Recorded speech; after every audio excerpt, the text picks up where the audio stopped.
Rip was fishing at the Eden Falls Fishing Club in upstate New York with Rip's great friend Christopher Thiesing. And I believe Christopher's here. I haven't seen him in years. There, come on up, Chris. Oh boy. You're a little bit more of a fish body. I'll try and share a few moments. I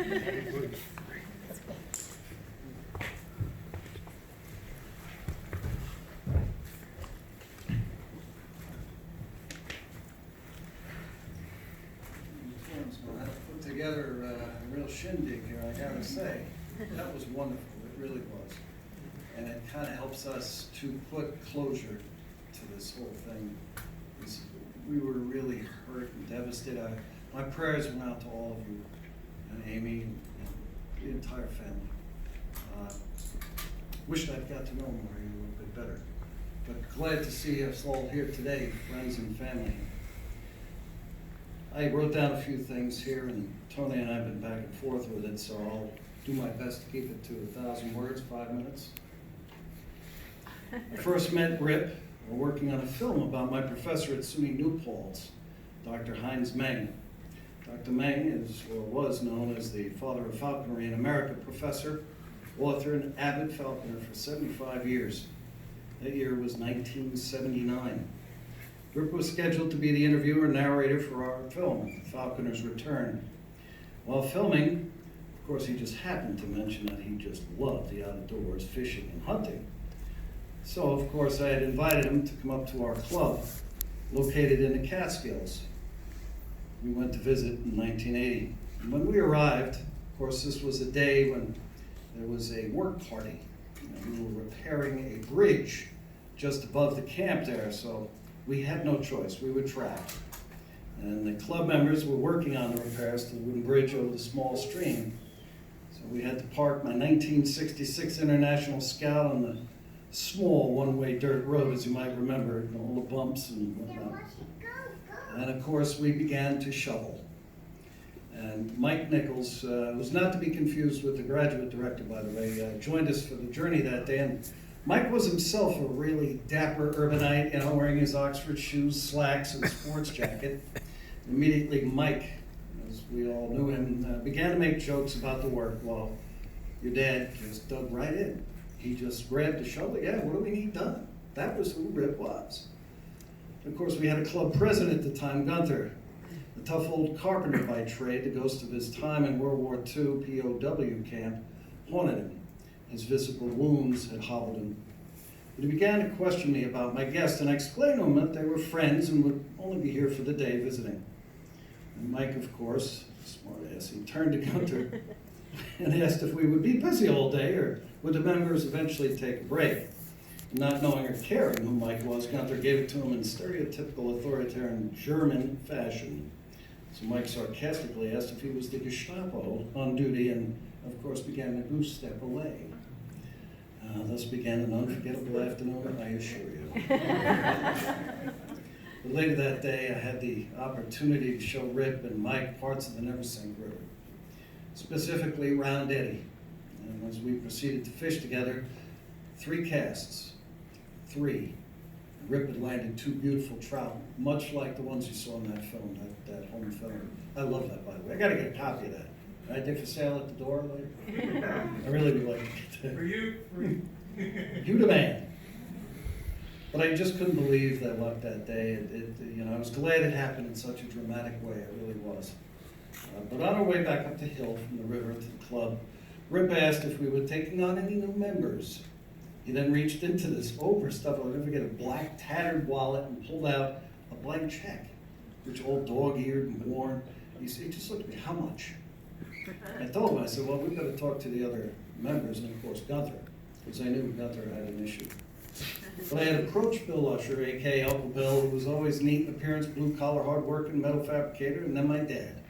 And as you might recall him, they used to call him Big Ern, 6'6", 280 pounds of muscle and sinew with a loud voice and a quick wit. And both had similar reactions, asking, who are these characters? And Gunther and I spoke at length, and the consensus was, as long as Rip isn't the guy who was working at us, not the city slicker, right, with all the jokes, the smart ass. As long as that was the case, it'd be okay to have him as a member. So it began. And I only tell this story because every time, well, not every time, but when Rip and I would get together, he'd always ask me to repeat that story. He just found that absolutely hysterical. Hey, tell this guy the story again, because, Gunther, and they all thought I was, Mike Nichols there, the city slicker, and then when they come to find out, I was the guy who dug in. Well, hell, he's one of us. Bring him on. So occasionally Rip would fish the river with his sons, Tony and John. It was mostly during the week and when we was between movie projects. On one occasion, I remember Tony slipped and fell down a cliff face by Round Eddy. Remember that? I do. Oh, yeah. It was a rather dramatic introduction to the gorge for them, but never deterred him as Rip wanted to share the love of all things wild with his sons. We spoke often how time seemed to stand still on that river, forcing us to reflect and be grateful for those moments. And I'll never forget, he was sharing with me one time, he said, the time spent on the river are truly receipts from life's trials. And he would say that. While Rip never hunted with us, he did fish as often as he could. He loved that club in the area. And of course, growing up in Texas, he loved the outdoor, and he felt he had discovered, now we know why, all right, his relative, his brother-in-law. Yeah. Yes. Okay. Discovered a rare gem close to his home in Manhattan. He found it hard to believe that this place actually existed an hour, well, almost 2 hours from the GW Bridge. So for many years at camp, he would sit there and tell tales into the night, sitting by the fire and giving us a glimpse of Hollywood from an insider's point of view. He told us stories about his friends, Burt Reynolds, Willie Nelson, Richard Brautigan, and fishing buddies from around the globe. But Rip, and I'll never forget it, I had a chance to do another interview with him years later, and he described his time spent with his sons while fishing on the Neversink as truly magical moments. In the late 90s, Rip asked me to join him on a photo shoot that he had chose to do at the falls below our camp. Elle magazine was doing a piece on him and wanted him in his element. When I arrived at the parking area above the falls, I'd just come from a business meeting, so here I am dressed, I got the wingtips on and the rest of it. Not unlike Mike Nichols, of course, in 1980, but Rip had arrived hours earlier with the crew and they were already in the water. The photographer was cussing the clouds in the sky and the flatness of the light, but Rip was there, right up to his waist, in the water, casting away, posing for the camera. And around him was the single largest hatch of March brown mayflies I've ever seen in my life. Now, for those of you who've ever been familiar with river fishing and mayflies, this is the largest of them. And it was just spectacular. There were fish jumping out of the water everywhere. And I'm sitting there looking at Rip, and he had this look of frustration. And I had walked up, of course, and as far as we could see, the fish were feasting, and this was broad daylight, usually not common. But the trout rising everywhere, and here I am, and of course your dad, without any gear at all. He was being forced to pose. I don't know. To me, that was a nightmare of epic proportions. We spoke briefly, and as I turned to go back up the hill, I noticed two large otters playing right there at the falls. Now, I'd never seen that before, and I've never seen it since. So, in my mind, magic is right, Rip. I just wish I had my damn fly rod. I really do. I've never seen it since. But we all know Rip was a great guy. He wrote stories, scripts, he acted, produced, he spun wonderful yarns, he built sets, he helped underserved communities. He marched for civil rights, was a comedian, a great hunter, and an excellent fisherman. And I believe everybody here will miss him. I know I do. I recall the one story, and I didn't hear it mentioned here, so if, I'll take a brief moment just to talk about it. It was on Cross Creek. Mr. Woods filmed a beautiful film, which we loved. He was telling us that one night about how when he arrived on the scene, there was this aluminum John boat, and Rip took one look at it and said, well, this is not right. This is, yesteryear, the timing's right. People didn't use aluminum. They didn't have the money for an aluminum John boat. Well, Mr. Witt asked me, he said, well, what would they have? He said, oh, a dugout at Peru.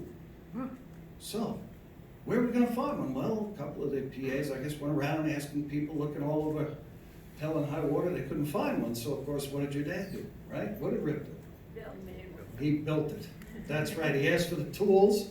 He found a tree and he started, and that's what they used in the film, because it was authentic. That's who that man was. I mean, to his very core. And I've heard it here time and time again. We all saw that beautiful rendition, Tony, that you guys put together. But in closing, I just want to say, as the author Ray Bergman put it in his classic book titled Trout, I truly believe that anyone who is truly enraptured by Mother Nature stands at the edge of the great beyond. When we meet again, my friend, I look forward to fishing that big Dog Lake pool in the river of the great beyond. Rest in peace, Ruth. We love you, Biddy. Thank you for this opportunity.